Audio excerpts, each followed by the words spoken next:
Hey everyone, I'm Dakota Palicki, and this is Today's Students, Tomorrow's Talent. Today we're continuing our series focused on college closures. Over the past 2 months, we've been speaking with students, reporters, elected officials, and others about the impact college closures have on individuals and our nation. Today, we extend this conversation to understand how accreditation plays into all of this by talking to Jamienne Studley, president of WASC Senior College and University Commission. And later, we talk with Lumina's Vice President and Chief Financial Officer, Brad Kelsheimer, to explore if college closures are the result of a bad business model. We started our last show, though, by hearing from Unique Johnson, a student that was within days of finishing her credential when her college closed unexpectedly and unannounced. We spent time looking at the impact of college closures on students, something that we're going to continue today. However, colleges are home to more than just students. Many employ hundreds, if not thousands, of staff and faculty members, all with lives that are deeply woven into campuses and campus towns. My first guest today is Laura Veau, who served as Vice President for Student Affairs at Mount Ida College when it closed in 2018. She recently wrote about her experience on Medium.com, discussing the challenges an administrator faces when closing their college. Laura, joined by one of her Mount Ida's famed rescue beagles, starts our conversation by describing Mount Ida as a close-knit community.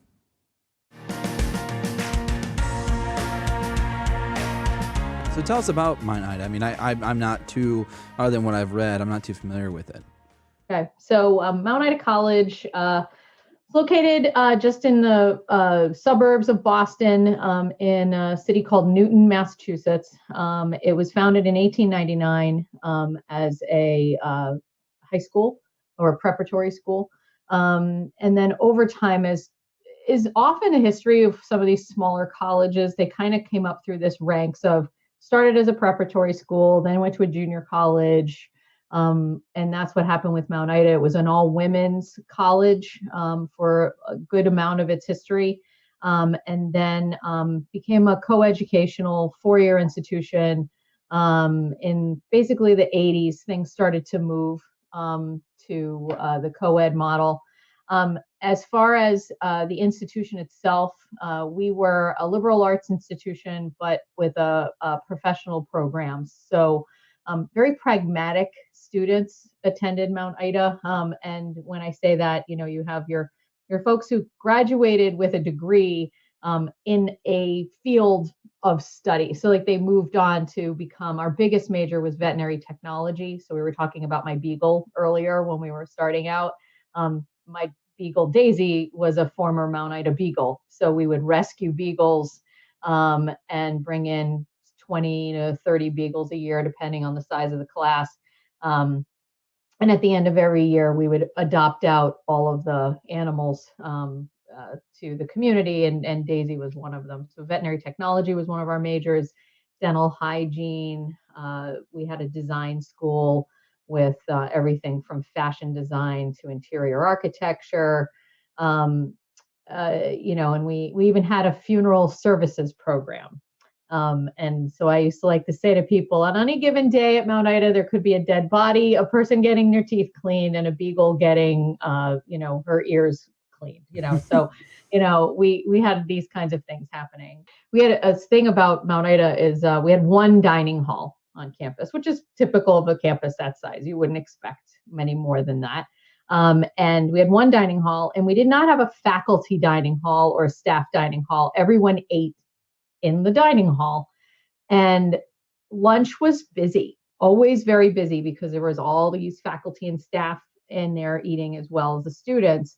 And when you would walk around, and I would oftentimes do my management by walking around in the dining hall, and I would go and I would sit down with students, or I would go sit down with some faculty, and I would go over here. And I typically didn't eat with the same people every day. And my staff knew that. My staff knew that lunch was a time for me to also do some work. And not necessarily we're having a lunch meeting. It's more on the line of, oh, I see you and I need to ask you a question. And so I would go and do my thing. But I always enjoyed kind of this idea of walking around and seeing who was eating with who and what that all kind of looked like. And the faculty and the staff especially, I think, enjoyed it because it really created some cross-departmental friendships and allegiances and, made for working together, I think more, I'm not going to say more productive, but at least it took some of the edge off. Like if you work in higher education, we become so siloed and we become so territorial. And I don't feel like we had as much of that there. It was not perfect. There was never perfection by any stretch. But I think that just because of the way the institution was, the culture was a little bit more, it was a lot more cross-pollinating in terms of who hung out with who and how that all worked out. Yeah.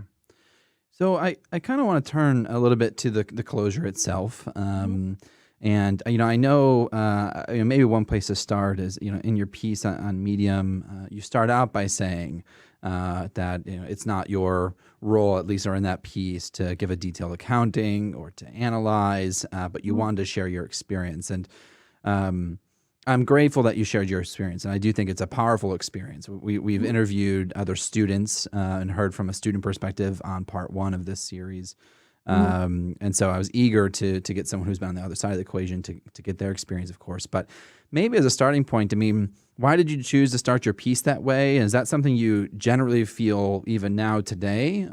Or was that more of a function for this particular piece to set the tone? So there's certain aspects of what I can and can't talk about.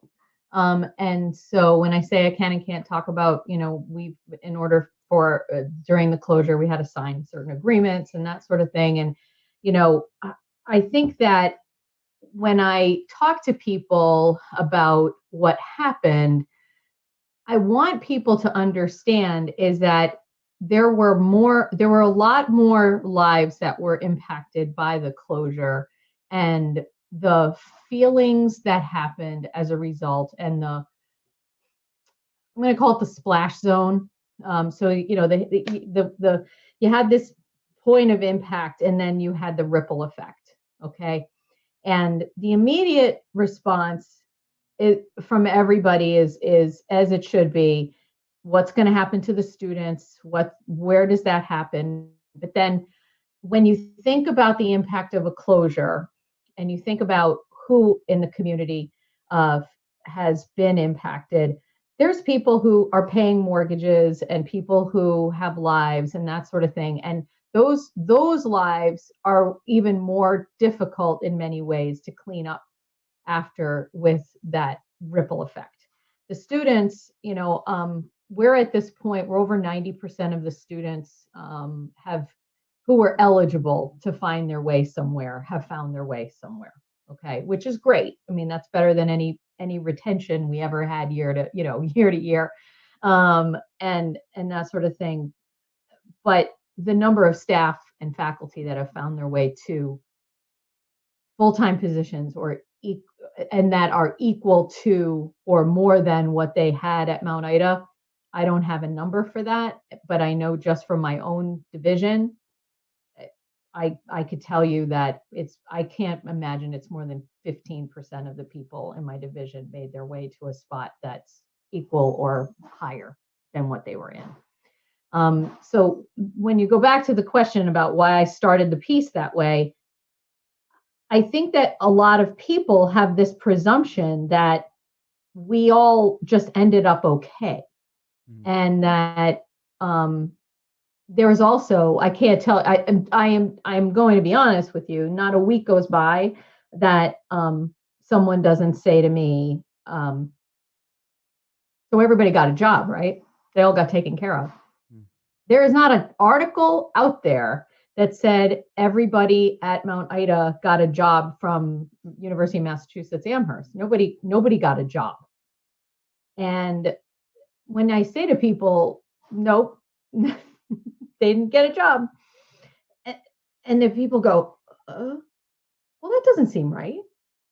And I want people to know that there's more to it than all of that. And the thing is about it, Dakota, is that when you look at kind of the fallout from these things, I don't really think people understand the emotional toll that the closure has on people. There are people who I worked with, and we will say it was traumatic. You went through a trauma, and that's part of the reason I wrote the piece, was to say there is trauma here, not in a you need to feel sorry for us kind of way, but in a reality of this is what's happened, and it's something you need to be aware of, because when this type of thing happens, you need to be ready for all of the emotional what happens in terms of the emotional toll that it takes on people. Yeah, I mean, especially in your perspective as someone who worked in student affairs, I think was valuable to read, because again, you're able to discuss the how to address that trauma from both how you all and your staff went about supporting students, while also excuse me, also trying to support the faculty and staff and administrators and others who, as you said, are impacted by the splash effect. And it really gets me to something I think that one of the common themes I keep hearing in both parts of this series is centers around the question of when do we announce, or when do we tell? And a lot of times it's been phrased as when do we tell students. And so, there's a quote from an article in May of 2018 from Fred Ties from WBUR, where he was covering the story. Carmen Reese, who is the chair of Mount Ida's Board of Trustees, said that if the college had let on that it was in financial trouble, it would have set off a downward spiral. She said the board deeply regrets the disruption and pain caused by the closure, and said the financial statements were there for everybody to see. And so I also, I know in your piece you share a story of when you're talking to someone named Kevin who came up to you and said, "Please tell me you didn't know about this." And, but at the same time, I've talked to students who said, when I ask them what's your advice to students, they say, "Well, research the financials." I guess I'm just trying to get right. Like, I feel that it's in the financial statements is insufficient at best. Who read the 1099, right? Yeah. I think that there's I think about this a lot, because when I've actually taken it upon myself, because I'm a SAP, when I hear a school is announcing a closure, I will call their chief student affairs officer and just offer my condolences, and also let them know if they need anything to just reach out, because I've done this and I'm happy to give you my thoughts on it. And when I've had those conversations with folks, they've all had a bit more time than I did.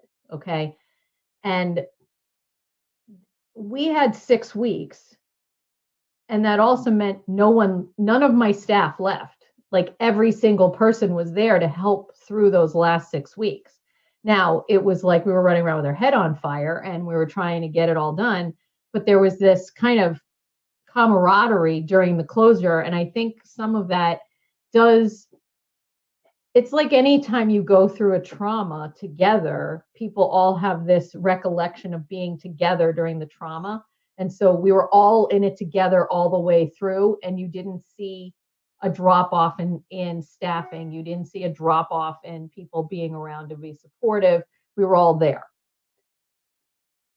Then you look at, what happened at some of the other institutions where maybe you announce in December that we're going to be open one more semester and here's what's going to happen. And it gives people an out, which I know some students decided, well, guess what? I'm not going back in January. I'm going to just stop, and I'm going to transfer now, or I'm going to wait and I'm going to transfer for the fall.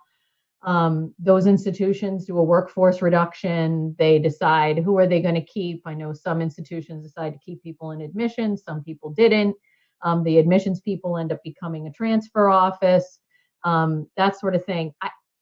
My easy answer to you, Dakota, is I have no idea what is the best time. But I do think, as I've done more reflection on this, and as I've been doing some research of my own, because I am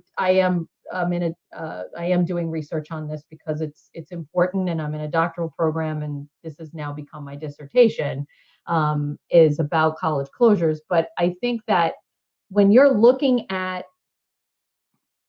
right now in the Commonwealth of Massachusetts, there's this think tank that has come together to talk about, what do we need to do? And the issue I have with what's come out from the think tank right now is my understanding is that there haven't been any small college presidents that have been part of this conversation. They've been kind of infused with this and said, here's the draft. And they're like, well, wait a second. Were you going to even consult us? Which in some people's perspective might be, why are we going to consult you when you're the problem in some people's minds? There's some great people out there trying to make right by this. And they need to be part of that conversation. But when I look at this, I think one of the things that should be part of in some way is some kind of teach out. I think what people want is a teach out. Mm-hmm. But if you enroll at a place and you say, and by the way, here's our teach out, should we be closing? No one's going to want to go there. They're going to be like, what is this? And so an institution needs to have like this teach out that they show. And I wonder, is this really the role of the accreditors to say to colleges that are in a certain category, and you say, you know what, you are tuition driven. And I hear people say all colleges and universities are tuition driven. Okay, there's a different category of tuition driven. We all know that. Mm-hmm. I was at a conference a few years ago, and the president at Harvard actually said, well, we're all tuition driven. We're tuition driven. I'm like, time out. I'm like, that's great. I'm feeling like you want to go peek at your endowment and then come talk to us about that. Yeah, exactly. Yeah. That's great. Mm-hmm. But when you are truly, when you are one of these institutions like a Mount Ida that was to an extent open enrollment, you have people, every dollar is aligned to a student head, and the accreditors could say, all right, if you are this tuition driven, you need to have a teach out plan, and we need to see it as part of your accreditation process. Mm-hmm. Maybe that's a potential. Another potential is maybe it's not your tuition driven, but what's your discount rate? If you are at 40% or higher discount rate, we want to know you have a teach out plan. Mm-hmm. Maybe that's something. I don't know if that answers your question, Dakota, but I do think about it a lot. And I honestly don't think there is one timing that works. But I do believe that a requirement for having a teach out plan should be part of either accreditation or some mandate mm-hmm. in some way. Yeah. Well, I know, I guess you had mentioned earlier that now when you hear about an institution closing, you reach out to your counterpart and offer, your thoughts and also your support. And maybe what you can leave us with today is, what does that conversation look like? What is the piece of advice, if you could give one, to someone who was in your shoes? What does that advice look like? I do tell them that everyone's going to tell you you're going to be okay. And I tell them it's okay for you to ignore that, okay? Because you don't feel like you're okay. When you have spent your life in a specific trajectory and all of a sudden what you have done is no longer your identity, because especially in student affairs, I truly believe people who are in student affairs, it's a vocation. It's not a profession. And when you have spent your life in this role, moving your way up, typically from, an entry-level student affairs professional, spend 20, 30 years up to this point, and now all of a sudden everything you've ever done is gone, you don't always feel okay. It's not necessarily the same as people think of any other kind of job closure. But my next piece of advice to them is it's okay to feel a little selfish and take care of yourself during this, because all you're going to want to do is take care of everybody else. And you need to take care of yourself and identify what you need and get the help that you need.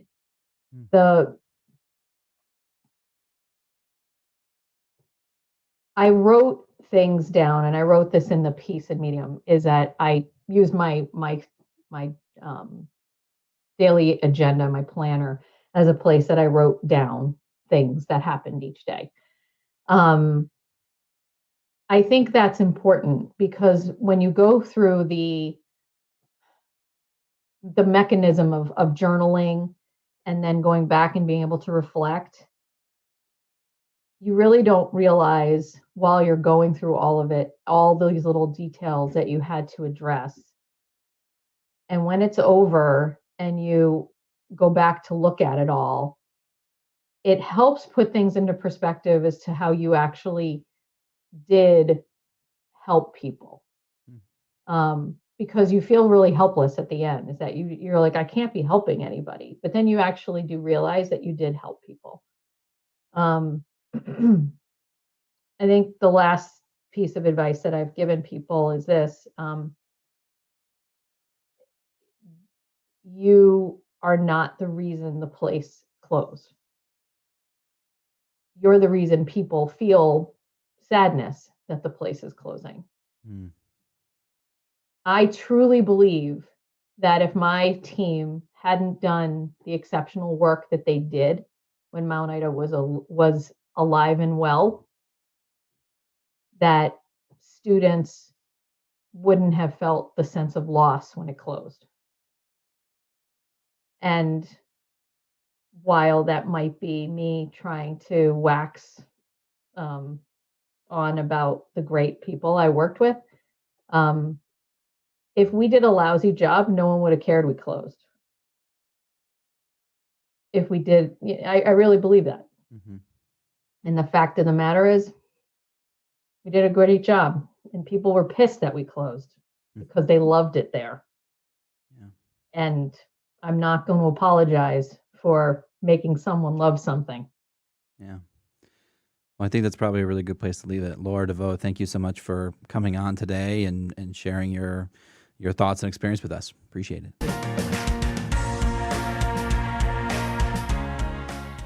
I'd like to turn our conversation now to accreditation. For those unfamiliar with the topic, accreditation is a voluntary and independent review of programs offered by post-secondary institutions. It ensures students that the program meets quality and academic standards. While voluntary, accreditation determines institutions' eligibility for many federal, state, and private funds, making it an economic reality for the vast majority of colleges and universities. My guest today is Jamienne Studley, president of WASC Senior College and University Commission, who will help us understand how accreditation plays a role in college closures. Jamie, thanks so much for joining us today. Thank you. It's my pleasure to be with you. So just to start us out, can you talk to us a little bit more about WASC and the role of an accreditor for those who might be unfamiliar with it? Sure. WASC is one of about 70 agencies in the country that accredit, meaning approve, institutions of higher education. We have two different purposes. We were all originally created as voluntary organizations, as you mentioned, to help improve the quality of educational programming, follow trends, share information across peers. When the government, federal government, decided that it needed a partner in understanding what educational programs were of sufficient quality to be eligible for federal student aid, they turned to accrediting agencies who agreed to establish standards that satisfy the federal government to determine whether institutions meet that reasonable quality standard. In a way, it's like being a coach and a referee at the same time, helping places get better, but also determining if they meet the test for accreditation. That's a complicated balance, but we work very hard to do both of them effectively. I like that. A coach and a referee. That's certainly a unique role. Diving in, there's obviously a lot that we could talk about, but our topic today is on college closures in particular, and this is the second part of our two-part series on this. And so I guess just diving straight into that topic, I'm curious from your perspective about what some of the root causes of college closures are, and I think that you have a particular unique role. There are some that are arguing it's a business model issue primarily. But I think there are some that also argued that there is some quality elements or it's a quality problem that institutions are being shut down by a lack of quality. From your perspective, do you have is it a blend of both? Is it one or the other? It's certainly a mix of factors. That's why the judgment questions about when an institution meets a quality standard are important, because it's not a cookie cutter situation. You're certainly right that business models matter. Institutions of higher education need to find their audience and provide a service to them. So while we have enormous needs in the country for education beyond high school of many different kinds, some enterprises are in places where the demographic mix is changing and the students just aren't there for that reason. Some face substantial competition and no longer are the go-to institution in their field and don't adapt quickly enough to keep enrollment up. Some others, governance is not as responsible as it needs to be, and the people in charge, like the Board of Trustees and the campus leadership, are overly optimistic that they will be able to maintain their historic models and succeed in a dynamic and changing environment. So in that sense, that is a business model issue. The quality question often comes next, in the sense that you can be offering a good quality educational program, but if students aren't coming, you can't make it sustainable. Or you aren't able to communicate to them effectively how the program that you have will serve them well. One of the things that we've observed is often we notice financial issues first, because a reasonable and committed school is going to try and preserve the quality of the educational program, even if they're facing financial constraints. So the financial constraints and may be obvious before the effects on the quality of the educational services that they're providing. So building off that, what are some of the other data points that you look to, either at your own member institutions or regionally the field, to help determine if an institution, to help play your role as coach and determine if an institution is kind of on the path towards closure? For most schools that are dependent on enrollment to provide the financial wherewithal for the school and to achieve their mission of educating people, enrollment patterns, trends, and pacing are really important to watch. Are there dramatic decreases? Are there program areas that are important to the school that are shrinking? Sometimes you don't notice those when you're there day to day and the change seems minor. That's where people like an accrediting agency who come in and watch these things on an annual basis and on a cycle of reviews may notice things that the campus does not, or can be a truth teller about how significant those changes seem, even if people locally haven't noticed or hoping that they can turn them around. So enrollment, financial health, the availability of a cushion, the capacity of the leadership and the staff to execute on their plans that they expect to have help them succeed. And not a data point, but absolutely crucial, is the quality of the governing board, their relationship with the leadership, their ability to be honest, and in the words of a trustee friend of mine, be willing to challenge the mythology of a school and to really be honest and serious and take serious action where it's needed. So I know your commission has a variety of members, and so have you or your staff been in the position to assist with one of your members exploring closing as an option, consolidation, and if so, what does that kind of support from your commission look like? Right. We have about 200 member institutions whom we accredit in California, Hawaii, the Pacific Islands, and internationally, and a range of very different school types. Many of them are publics. Some of them are bursting at the seams. But in other cases, there are schools that don't have the critical mass to maintain their educational programming and financial model. So we have had mergers, some interesting cases in which institutions decided that they could be stronger together and complement each other's abilities. We had a closure that wrapped up just this spring in about as smooth way as possible. A small institution, very specialized, that could not financially continue to make it. We saw it coming and gave warnings to them and to the students. And at the end of the day, when we determined that they no longer met our standards, we were able to develop with this, the school was able to develop with our assistance teach out plans, which is the title for arrangements to help students graduate or transfer. That institution helped the students who were very close to graduation complete, and they in fact did graduate from the school with our authorization this spring, and many others transferred someplace else. That was a good example of a reasonably planned and smooth transition that unfortunate for the institution, but led to students being able to achieve their goals. But we have had some situations that were much more precipitous, where it was more of a challenge to support the students in those cases. I think we are learning across the federal government, the states, and accreditors how to do those better.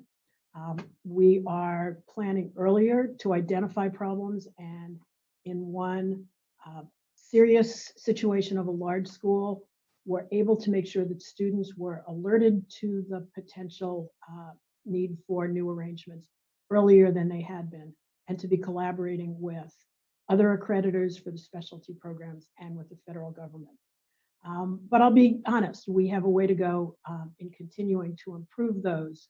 And we could use more authority to allow for flexibilities so that we can adapt in those situations and make the pathway as smooth as possible for students. So you're saying that that commissions could use more authority or benefit from greater authority to support institutions. Greater flexibility within our authority. Some of that may be creativity on our part to know what we want to do and use existing authority, but being able to shrink a school, or we used well our ability to tell the school when it had to notify the public.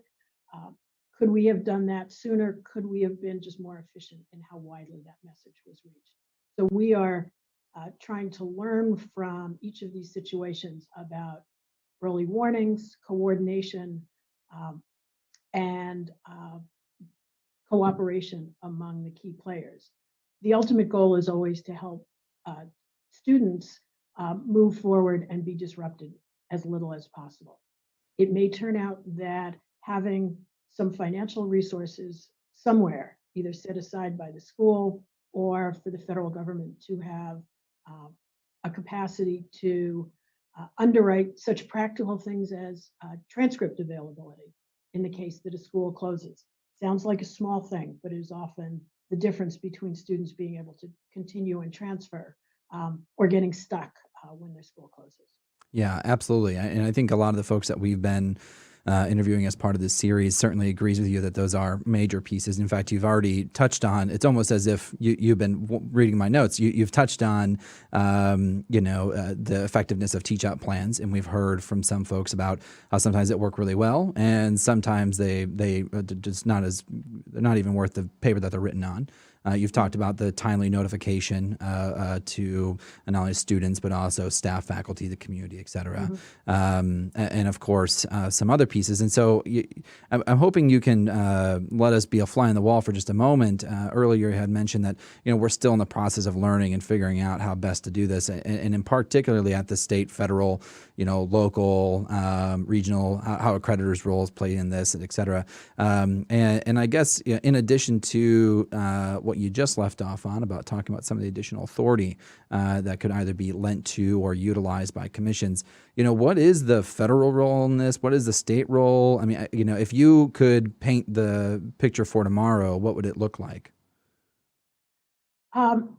I think the role assignments make sense. The federal government is expert in the financial management side, and they have the responsibility for the Title IV federal student aid money that flows to schools, and also coordination with other federal agencies. The states are considered the experts in student consumer protections, and also have their own requirements that institutions have to meet to continue to work in that state. And all three of us are committed to thinking about students first and understanding how we can make systems work for them. Information flow is critical. We need to build some better bridges before we actually need them in the case of specific institutions. Coordination of timing can be helpful. There are things we may be able to signal to each other so that we're not reacting in real time to a substantial change, such as the federal government's decision that it has to halt or restrict student financial aid. That has very immediate effects.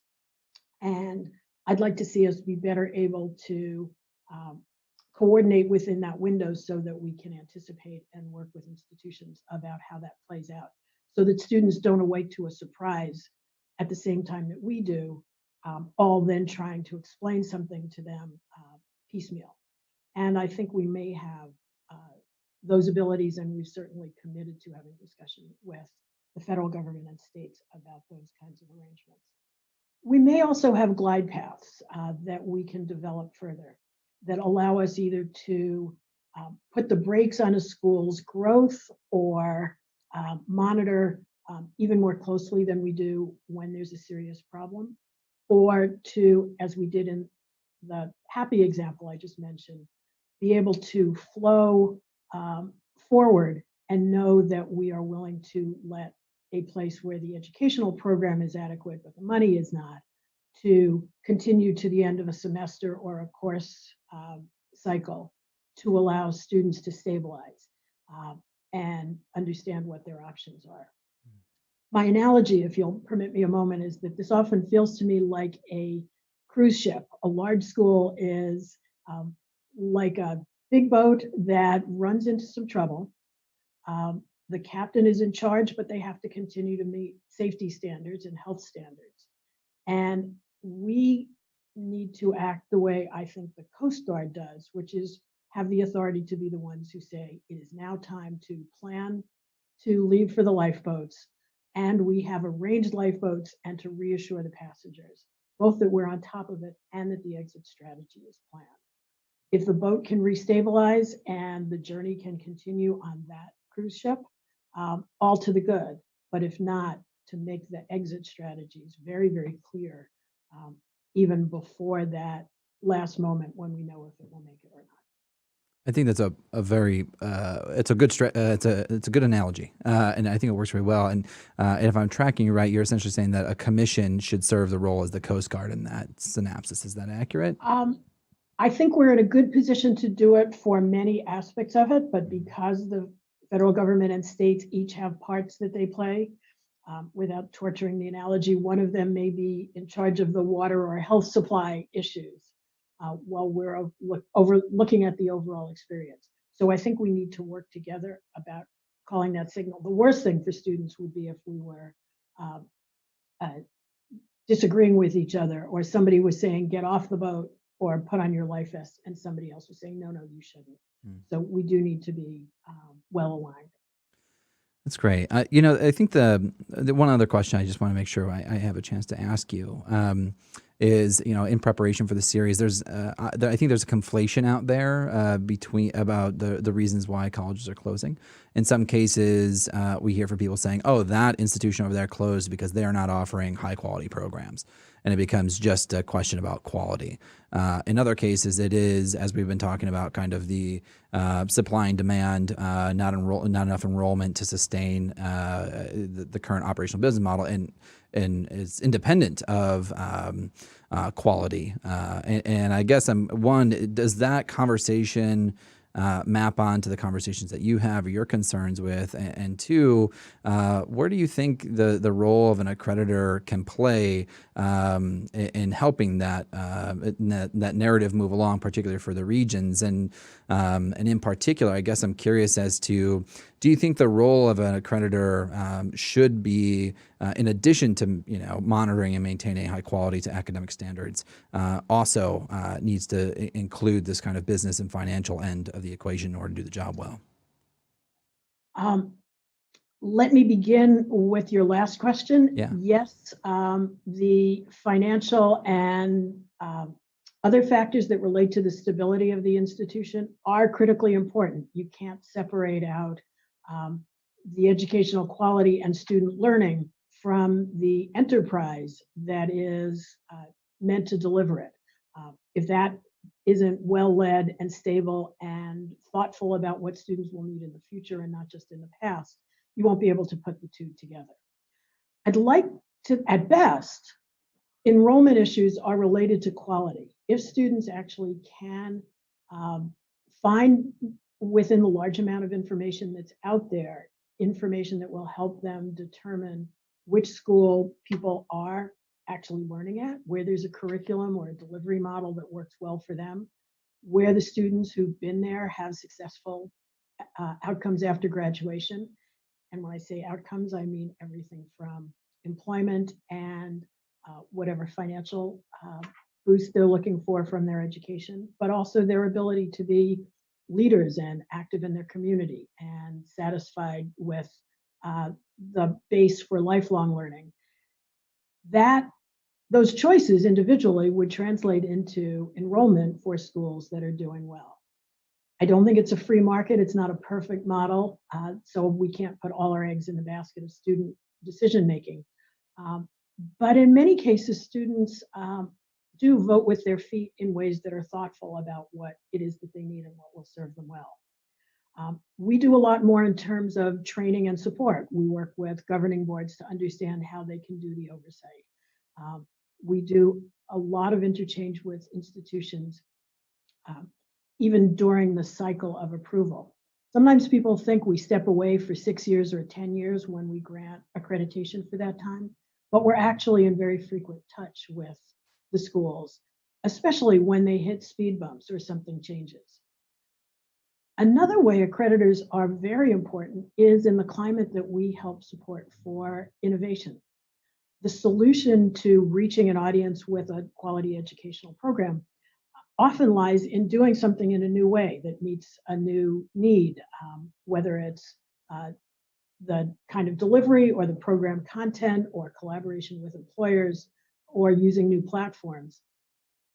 The accreditor needs to be a partner in identifying when those should be approved, when they fit in with the mission of the institution and are done at a high enough level that we should approve them, and to promote innovation that serves students and helps institutions thrive, and not be a roadblock. And we work hard to be an ally in the school looking at those while continuing to be a good referee about whether the quality of innovative programs is consistent with what we've expected in other ways. So that innovation is of all kinds. Innovation may be electronic and new forms of delivery. It may be in the coaching and counseling or the scheduling arrangement that a school has, or partnership across degrees and subject areas. But all of that can help institutions be dynamic and creative should be part of a fluid and active conversation with us so that we don't feel like a barrier, but that we continue to be both a coach and a referee. Great. Well, thank you, Jamienne, for spending some time with us today. I really appreciate it, and wish you all the best, and we'll talk soon. Thank you. My pleasure. Glad to join you.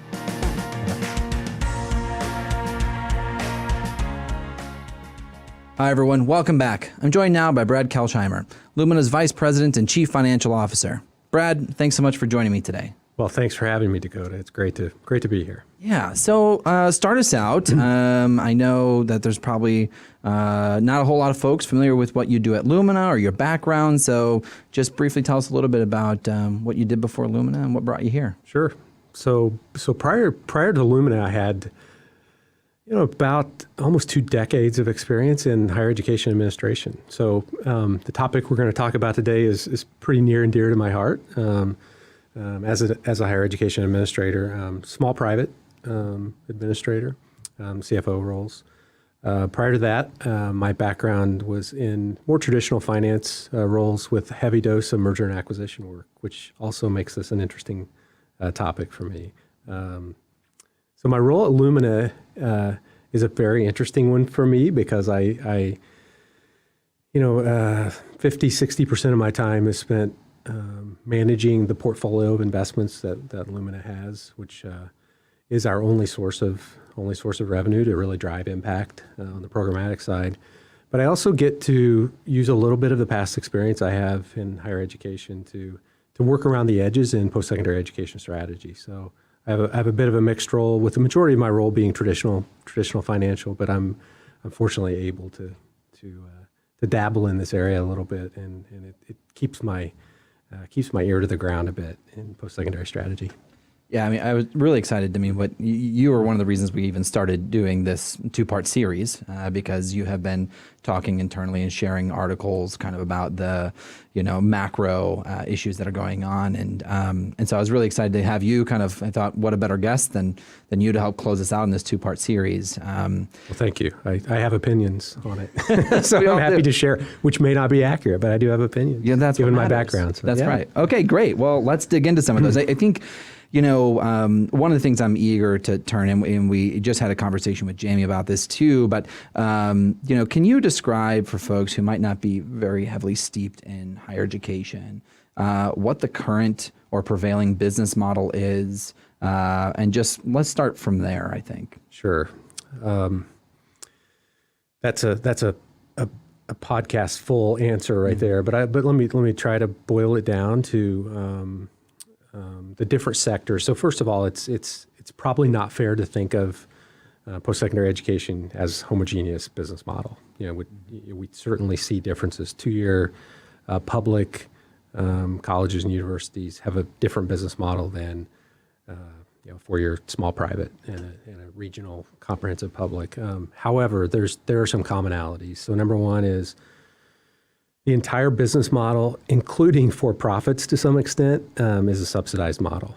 And what that means, is that the normal business operations do not cover the bills, right? So it's a subsidized model, and it has been for at least 1,000 years. So if you go back to kind of the Middle Ages, education was often an apprenticeship program. So education at that time was subsidized by employers. Who paid for an education so that in return they would have talent, to join them. That really moved to, the Western model of education, which far Western meaning us, to what became oftentimes a church and religious subsidized experience. So, as teachers, pastors, that was the kind of the origination, the genesis of education in the United States, and that was often subsidized by the church. We then moved to a government subsidized model, which we have to this day, somewhat decreasing, but we still have that subsidized model. And then we have other subsidies today. And so the subsidies are, certainly in addition to the government, we have donors that subsidize an education to some extent. Employers, I could get in that topic later, but so the subsidy model has shifted over time, but the basic business model is I'm going to set aside research, even though I think research is a very important part of today's, at least American higher education system, which differs from certainly some of the European systems and Chinese and Far East systems. But set that aside, and what you have is an environment that essentially draws revenue from families, from students, revenues from donors through endowments, and then revenues from the government, generally through states in various forms, or from the federal government through, subsidies related to tuition. The cost side is different across the different types of higher education. So it's tough to put all of those in a box.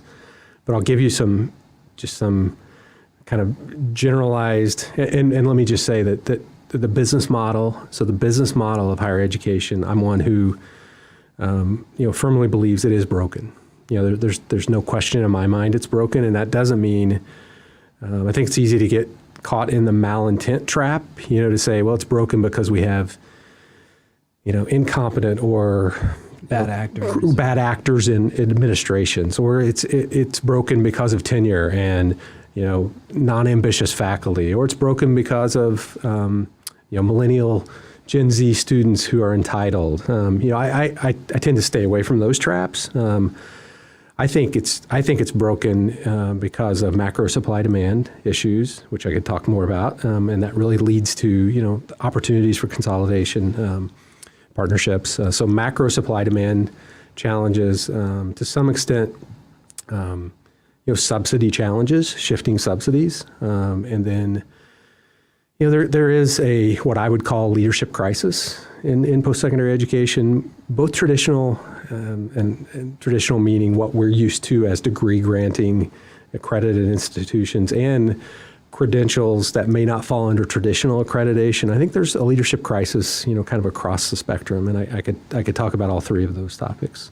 Yeah, well, like you said, it's a whole podcast in of itself. Yeah. Maybe where we start is just going another level deeper on some of the macro that you're discussing. Yeah. So if we go back to 1950, post World War II, GI Bill, there were about 2,000 colleges and universities in the U.S. That had grown to 3,200 by the early 80s, by 1980, 81. It sits at 4,800 today. So 4,800, and that's give or take, depending on what's counted in that, but 4,800, kind of degree granting institutions of some level of quality. 40% of those 4,800 have enrollments of less than 1,000 students. Wow.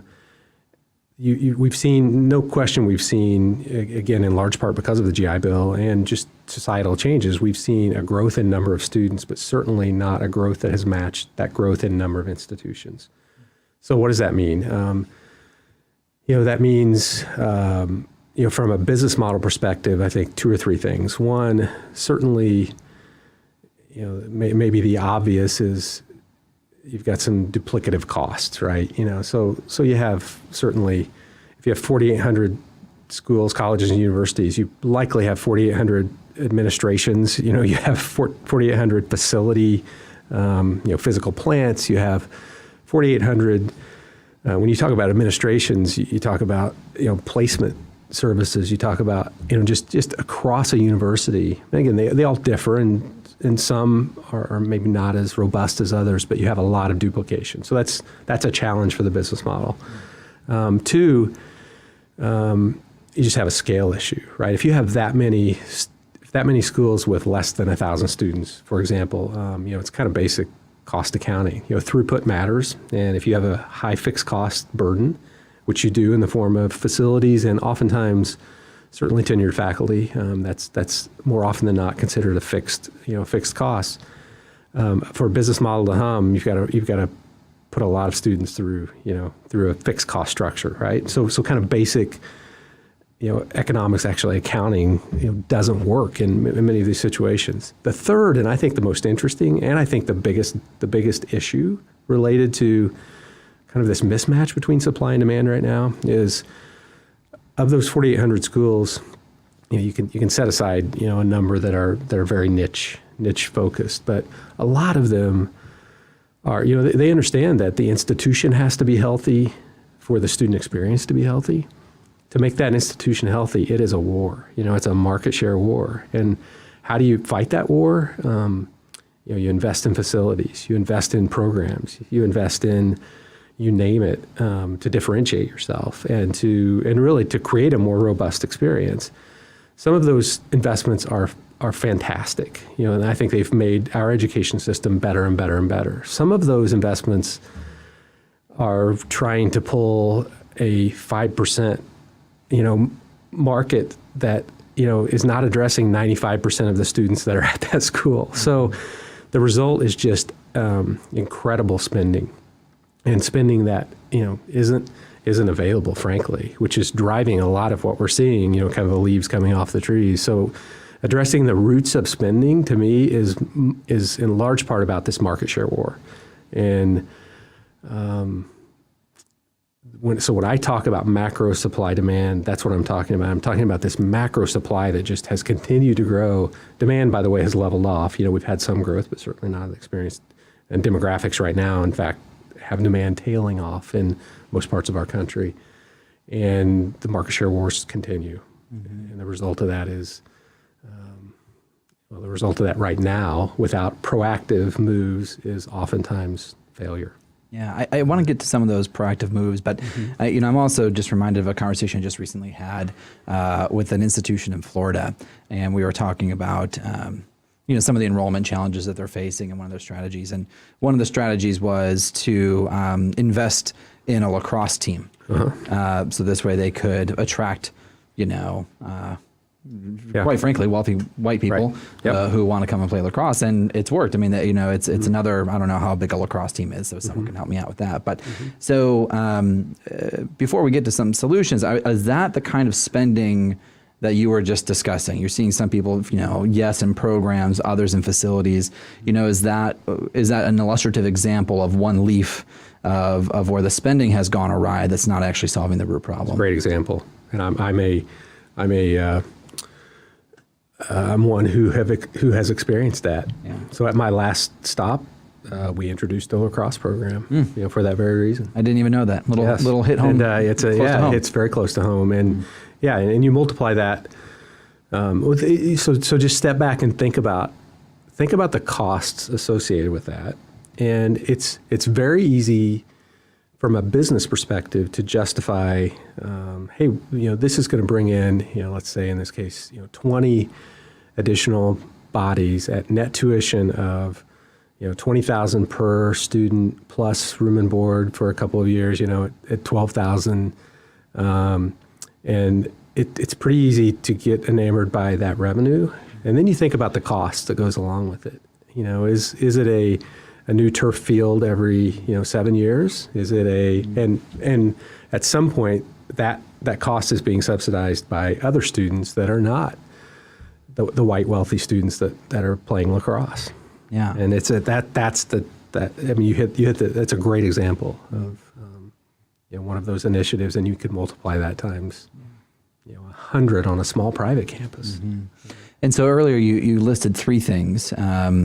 The first being this kind of macro supply, demand, revenue expense kind of thing. The second is about the actual model of subsidy in and of itself. And I guess I'm curious, as you laid out the history of the growth of higher ed institutions and the growth of, and how there's a mismatch with the growth of demand, do you think that one of the challenges is the subsidy model? Has the subsidy model actually perpetuated the increase of, or I guess the mismatch? Has it perpetuated that mismatch? Yeah. So I'll give you a non-answer because this is a tough, controversial topic, and so I'm a believer that society benefits from education post-secondary education in a significant way, and as a result, subsidies from society, which in our case come in the form of federal and state governments. I believe, just from a fairness perspective, I think it makes sense, especially if those subsidies are targeted in places that, we think, they should be targeted, and we meaning, again, society. So if underserved populations receive, the benefit of those subsidies, that's a positive thing. So I don't want to sound anti-subsidy. That said, there's no question in my mind that just the concept of subsidy is at the root of some of our leaves falling off the trees, and it's a problem. I think it's a problem because it has given those of us in higher education a pass. There's something about competing on a level playing ground that encourages innovation, that encourages mindsets and thinking that are different than an environment where mistakes maybe aren't rewarded, but mistakes aren't penalized. So from a business model, I'm talking just a purely business model perspective, I think subsidies have done two things. One, it has curbed innovation and urgency a bit, again, in business models in higher education. And two, I think because subsidies are coming in the form of financial aid, I have no doubt that it has led to some of the tuition increase. And that's a controversial topic and a tough one, but clearly, having been in the chair, I can tell you that you strive. There are subsidies, by the way, that aren't government related. So, use the Lacrosse example again. Wealthy families and wealthy students subsidize every day on college campuses, especially privates, but it's moving more and more into certainly regional comprehensives. Wealthy students subsidize those who are less wealthy, and significant dollars shift from full payers, to those who are unable to pay within college campuses, and that has had in my opinion, a really positive effect on access. It's not as transparent as it probably needs to be because and I think it's it's creating some real disconnects on college campuses. It's been challenging. This is getting into a whole other topic, but one of the challenges of the business model has created a significant challenge for middle class families that aren't privy to some of the need-based aid that lower middle class families are, but are not in the wealth brackets where they can afford it. So it really places them out of the mix, certainly of one entire sector of education, post-secondary education. So, at the beginning of when you started talking, I think you made a really important point, which is that, we really shouldn't lump all of higher ed together, and especially in a conversation about business model or really any topic for that matter, because it is such a diverse grouping of institutions and types and funding models. And right. So, but I know that, you and I have in the past have talked about some options for particularly small private colleges that are experiencing an enrollment crunch, experiencing the effects of the macro level supply and demand pressures that are at play. And I was hoping you could expand a little bit about what you see as potential options. So solutions maybe? Yeah. So I would, first of all, I would probably expand that a little bit and say, and this is a stretch, so but let me stretch for a minute, and I'll put small privates together with non-flagship, regionals, regional publics, who I think in many cases there's certainly state funding, so the funding model is different, but dealing with many of the same issues. Sure. And I think we will see, as we're seeing with small privates, closures, which are again leaves falling off of the tree. I think we're on the cusp of something as it relates to the regional publics and the non-flagships. So I want to lump them together a little bit. And I certainly don't have great answers related to solutions. But if there were a couple of areas I would focus, it would be these two areas. And these are really maybe a little bit too maybe a little too broad in their focus. But so number one is I don't think this is a contrarian field, but I think it's entering at a different level than most of these conversations that are kind of our sector's having about consolidation, closure, et cetera. I would say there's probably a healthy amount of closure that's taking place, to fix the kind of upstream issues, which are the business model issues that hopefully in turn will fix some of the downstream issues. I think there is a little pain that we're going to have to endure. That said, I think there is some preventable activity here. And so, the first place I would focus is, finding ways to incentivize true partnerships. And that's only going to address, at least to start, part of these issues that I'm talking about. So it might address a little bit of the duplication. So for example, and a lot of schools are doing this, by the way, but not necessarily rewarded for doing it. And it's, in fact, at times penalized for doing it. But, if there are, right now there are over 70 at last count privates, and this includes 2 years, 4 years, and some special niche schools in the state of Pennsylvania. I'll use them as an example. I don't know how many of those small privates have a Mandarin language department as part of their modern language group, but certainly more than one. And the cost to build that out is significant. So partnering both on the academic and administrative side, I think is important. And this sounds like common sense, and it's shocking how little of it goes on within higher education. Yeah. I mean, it really is. And there are reasons for that. But I think focusing on, finding ways to incentivize partnership is a good first step. I think laying a framework for eventual and leading, from that point to consolidation makes sense. And I really believe we're headed there. Now, I completely understand the obstacles. Will Harvard and Yale ever consolidate? No, they play football against each other. That's not going to happen. Right.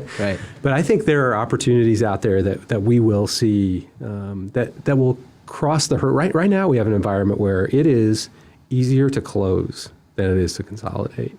And I think we have a responsibility. When I say we, I don't think necessarily it's McKinsey, Bain, Deloitte, EY Parthenon, who are, by the way, in this space right now.